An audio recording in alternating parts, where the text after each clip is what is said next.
Obrigada, senador Capiberibe. Em nome de quem eu queria cumprimentar os demais companheiros aqui da mesa e vocês da plateia, eu queria pedir licença para cumprimentá-los em nome da professora Regina, que é membro da Comissão Camponesa da Verdade, que é por quem, nessa representação, além de ser assessora da CONTAG, eu também faço parte da Comissão Camponesa da Verdade, é em nome dela que eu principalmente estou aqui. E queria, exatamente por isso, dizer um pouco do que é o reflexo, o trabalho, o empenho, a preocupação de trazer a nossa tentativa de dar luz, dar voz, dar vida, de recompor também a história dos camponeses e camponesas. E não poderia deixar de cumprimentar o pessoal aí que produziu o filme e reconhecendo a importância de uma instituição como o Senado de abrir as portas para esse tipo de trabalho que é tão importante e que só com o trailer já nos emocionou e nos indignou tanto, né? Então, certamente será um material muito importante de trabalho e de continuação das nossas atividades.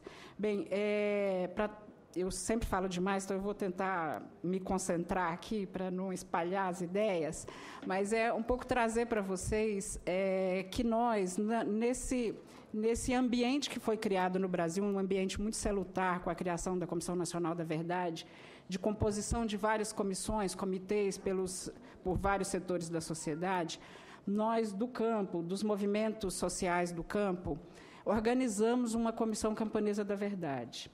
E essa comissão constituiu, junto dela, uma rede nacional de pesquisadores e pesquisadoras que foi extremamente importante para tentar trazer à luz essas histórias. E por que nós fizemos isso? Porque nós desconfiávamos que das dificuldades que já são rotineiras e conhecidas com as histórias dos camponeses, que pudesse continuar acontecendo na Comissão Nacional da Verdade. Nós sabíamos que a Comissão Nacional, na Comissão Nacional, não havia um empenho, uma disponibilidade de trabalhar com a questão camponesa e com a questão indígena, e que isso foi feito por o empenho da conselheira Maria Rita Kell, que assumiu o GT camponês e o GT indígena, mas com as dificuldades que são principalmente em razão do pouco relato, da pouca história dos camponeses e camponesas, que normalmente o que se aparece das histórias de camponeses são aqueles que eram militantes de algum partido, que já tinham uma trajetória mais conhecida, que eram lideranças ou dirigentes de organizações, mas a grande maioria dos camponeses e camponesas anônimos, infelizmente, continuam anônimos. Então, a gente sabia disso e nos empenhamos, então, no trabalho da comissão, primeiro com esse objetivo de tentar incidir, trazer a questão camponesa ali para dentro, e outro, para tentar discutir um pouco mais e exemplificar de que forma essa violação dos direitos humanos se deu no campo, né? Como é que a ditadura, num conluio, ou numa omissão, ou numa ação direta, violou direitos, e, no caso do campo, não é só do indivíduo, de uma família, que já é muito significativo, mas, em muitos casos, pelo próprio patrocínio a um modelo de desenvolvimento, as grandes empresas e a participação na formação de grandes projetos, por exemplo, dizimou comunidades inteiras. E que são fatos e realidades que, infelizmente, não vieram à tona. Então, essa era a nossa grande preocupação, essa foi a nossa grande preocupação na formação da Comissão Nacional da Comissão Camponesa da Verdade. Conseguimos produzir, com muita dificuldade, um material extremamente rico. Temos um relatório de quase 500 páginas, que foi entregue à Comissão Nacional da Verdade, que acabou auxiliando, influenciando, mas, infelizmente, nem todos os casos estão relatados, estão revelados ali. E aí, como é que a gente exemplifica também essa outra forma da dificuldade do reconhecimento dos camponeses?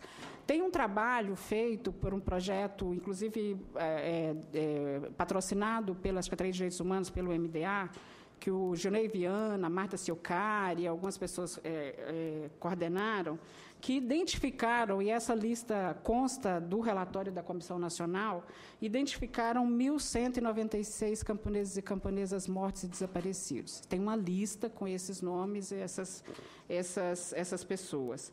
Também tem um trabalho muito bem feito especialmente pela coordenação do Junei Viana, que é uma lista de 663 casos de camponeses que foram inseridos, que foram ouvidos em algum inquérito policial militar ou que tiveram seus nomes incluídos em processo da Justiça Militar. Nesses casos, foram 132 presos, 34 torturados e 11 mortos.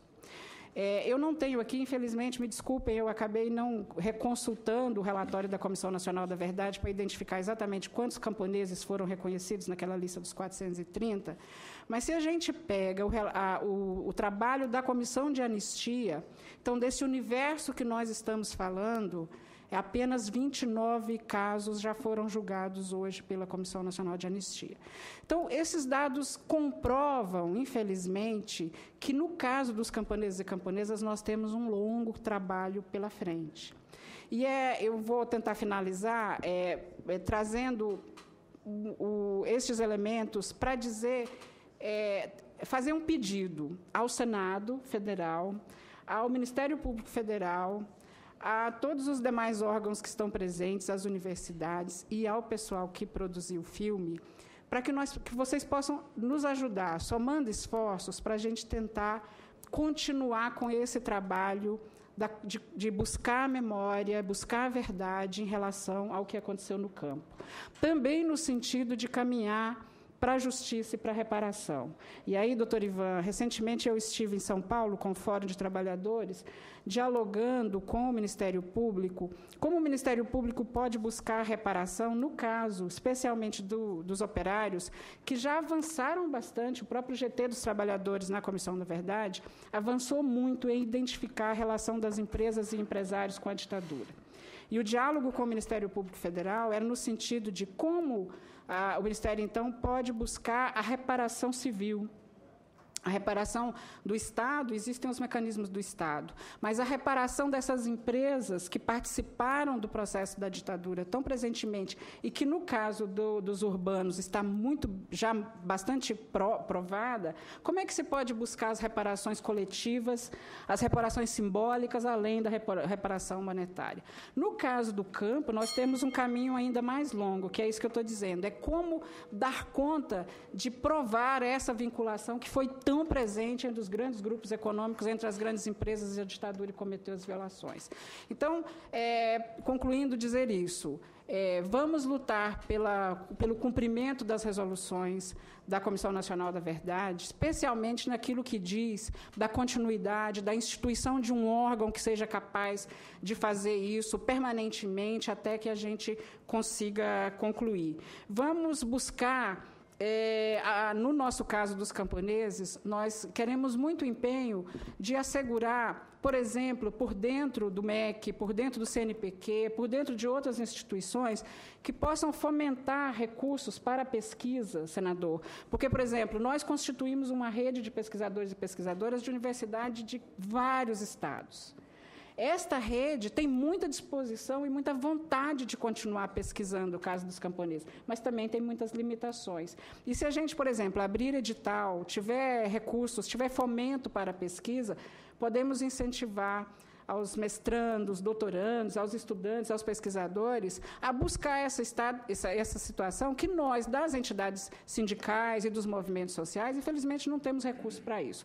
O que a gente tem, e que nós sabemos que nós temos, é uma dívida muito intensa. O Estado tem essa dívida com os camponeses e camponesas. E nós estamos empenhados e esperamos contar com vocês, e acho que esse filme vai nos ajudar muito. Mas, assim, vamos pensar em realizar um filme sobre os camponeses. meses. Temos aqui no nosso relatório 77 casos emblemáticos, que nesses casos emblemáticos estão envolvidos várias outras pessoas, convidando vocês a gente pensar a construção de um documentário que seja voltado ao campo, talvez outro voltado às indígenas, que são personagens que sofreram muito e que, infelizmente, têm muito mais dificuldade de reparação. Precisamos recontar essa história, precisamos encontrar a verdade, precisamos trazer essa memória para o nosso presente e precisamos caminhar para assegurar a justiça e a reparação para essas vítimas, seus familiares, para o nosso país e para todos nós. Muito obrigada pela oportunidade.